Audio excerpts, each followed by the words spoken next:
President Trump wrapped up the third and final leg of his Asia trip in South Korea, a stop focused on trade, diplomacy, and symbolism. During his visit, he and South Korea's president discussed finalizing a trade deal that Trump says is very close. He was honored with the nation's highest medal for his role as what officials called a peacemaker on the Korean peninsula. Trump also addressed global business leaders gathered for the APEC summit, touting what he described as groundbreaking agreements already signed with Malaysia, Cambodia, and Japan. Now, all eyes are on the next major moment, Trump's upcoming meeting with Chinese President Xi Jinping.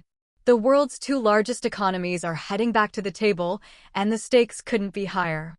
Trade remains the central issue. Trump says he's optimistic about striking what he calls a good deal for both nations. And there are already signs of movement. China reportedly made its first purchase of U.S. soybeans in months. A possible framework deal could see the U.S. ease certain tariffs in exchange for China cracking down on chemicals used to make fentanyl, a crisis now at the center of America's opioid epidemic. But beneath the economic headlines, the Taiwan issue looms large. Sources say Xi is expected to press Trump to declare opposition to Taiwan's independence, a major symbolic win for Beijing if it happens. But Secretary of State Marco Rubio says no one is contemplating that. Trump himself brushed off the topic, saying he wasn't sure it would even come up, and instead emphasized America's growing semiconductor industry, projecting the U.S. could hold 40 to 50% of the chip market within 2 years. That's partly thanks to the tariffs, he claims, a bold statement as domestic chip production continues to ramp up. The question now is, will Taiwan stay off the table or become a bargaining chip in the broader U.S.-China trade calculus? This meeting is just the start of what both sides hope will be a renewed phase of engagement.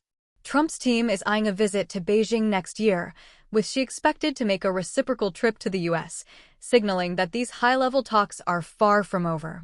Meanwhile, back in Washington, domestic politics continue to simmer.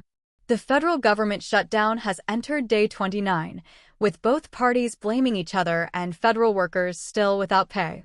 One worker told reporters they're struggling to keep up with bills, car payments, and insurance. And in classic Trump fashion, he stirred headlines mid-flight by commenting on the prospect of a third term, saying, quote, "It's pretty clear I'm not allowed to run. It's too bad." While the Constitution's 22nd Amendment firmly limits presidents to 2 terms, Trump's remarks keep fueling speculation about his long-term political strategy. He also name-dropped 2 rising GOP figures, Vice President J.D. Vance and Secretary of State Marco Rubio, calling them a terrific team.